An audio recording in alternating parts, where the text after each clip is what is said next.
All right, guys, so this is news that I didn't expect to be making, but I got a text message from one of my sources at the board of directors from Stellantis. I got this back on April 4th. If it had been April 1st, I wouldn't have paid any attention to it, but it was April 4th, and Elon Musk was on the phone with the two most influential people at Stellantis. I wonder why that is. Roll the intro.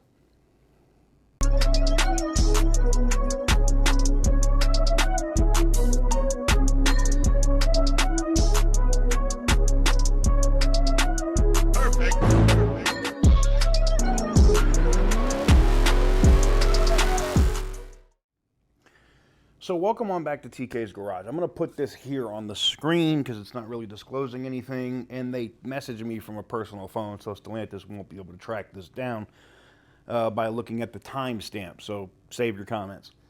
Hey TK, so Elon Musk just got off the phone with John Elkann and Nicholas Het, maybe I'm saying it wrong, XAI, which I didn't even know was a company that Elon had, is inquiring on Chrysler, Dodge, Jeep, and Ram. Now, why in the F would Elon Musk want anything to do with a gas-powered power plant company? Maybe, just maybe, it has to do with China in Chery and or BYD trying to inquire to invest in Chrysler. Not just purchase it outright, but own like 51% of it, the same way that we see Stellantis owns Leap Motor International by 51%. China is trying to get that Trojan horse here in the United States with these tariffs going absolutely insane. I think Elon is trying to stop that. Now, this is very similar to when the news started to come out that Elon was trying to buy Twitter. I could literally post thousands of comments here on the screen. No, he won't. He's never going to buy Twitter. There's no reason to buy Twitter. Nah, nah, nah. Breaking news, Elon Musk buys Twitter.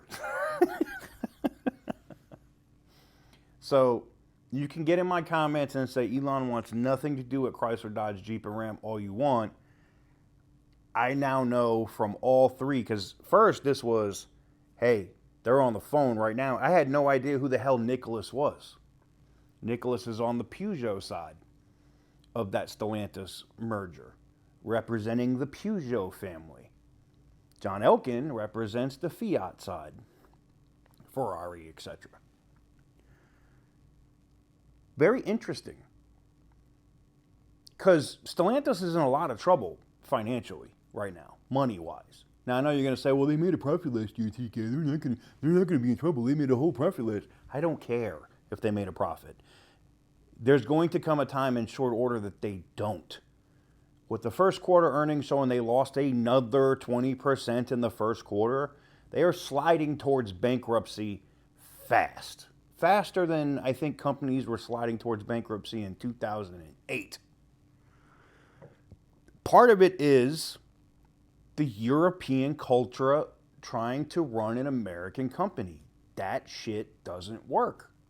Period. End of story. You can't Europeanify, we're going to make up words here, Europeanify Chrysler, Dodge, Jeep, Ram. We already saw that doesn't work. It doesn't.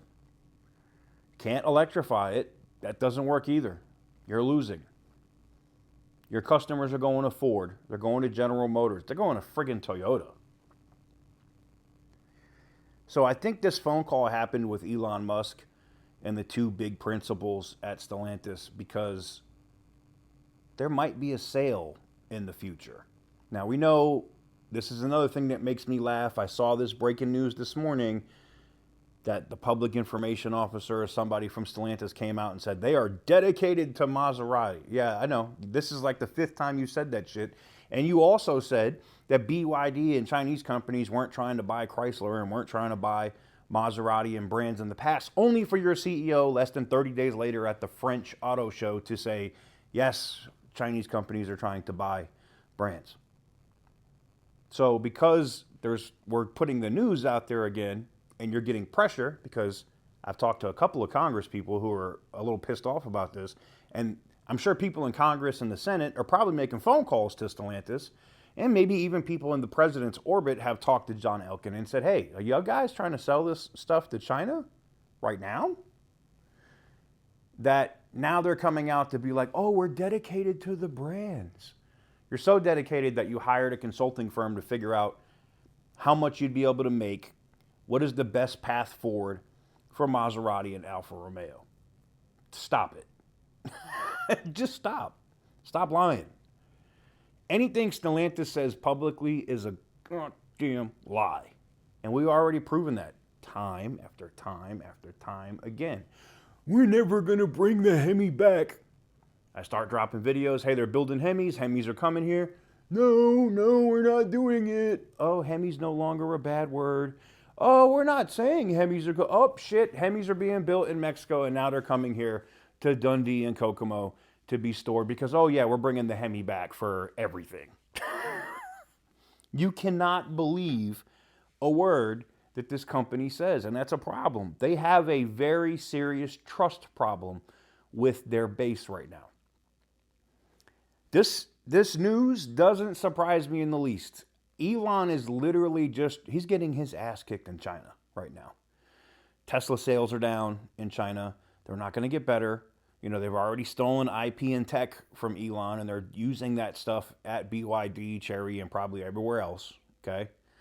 And Elon Musk does not want BYD, Chery, Geely, any of these Chinese companies, GAC, none of these Chinese companies does he want in the United States. If it costs him 25, 30 billion of an investment into, say, Chrysler to make sure that he doesn't have it. And oh, by the way, I don't know if you've heard this or not, and Tesla channels have been talking about this. There could be a gasoline range extender on some Tesla vehicles in the foreseeable future. Well, it'd be great if you already owned a percentage of a company that makes gasoline engines, wouldn't it? Oh, shocker. So, is that what's happening? Maybe. I know what people in the comments are going to say, oh, TK, Stellantis is just buying carbon credits from Elon so they can get past the EU emissions. No, they wouldn't need Nicholas and John on that phone call to talk about carbon credits. Use your head. Common sense here, folks. I've done this for a long time when it comes to deciphering information or, doing my best to be an analyst when it comes to intelligence information. And I can tell you that there's a lot of smoke around this. Does it mean that Tesla is going to buy into Chrysler? I don't know. I'm not saying it's going to happen. I just find it very interesting. And today I was able to confirm that there's been ongoing talks again with John Elkann and Elon Musk with all of my executive sources, including both sides of the board of directors. Because I've said this multiple times. I have somebody that's on the Peugeot side of the board of directors that feeds me information, and I got somebody on the Exor side of the board of directors that feeds me information. That's why I get the info way early. Let me know what you guys think in the comment section down below. Give the video a big thumbs up if you like what I do. Hit the subscribe button if you haven't already. Maybe Tesla invests in the Chrysler, Dodge, Jeep, and Ram. I think that would be interesting. Very interesting. Anyways, until next time, stay petty, my friends.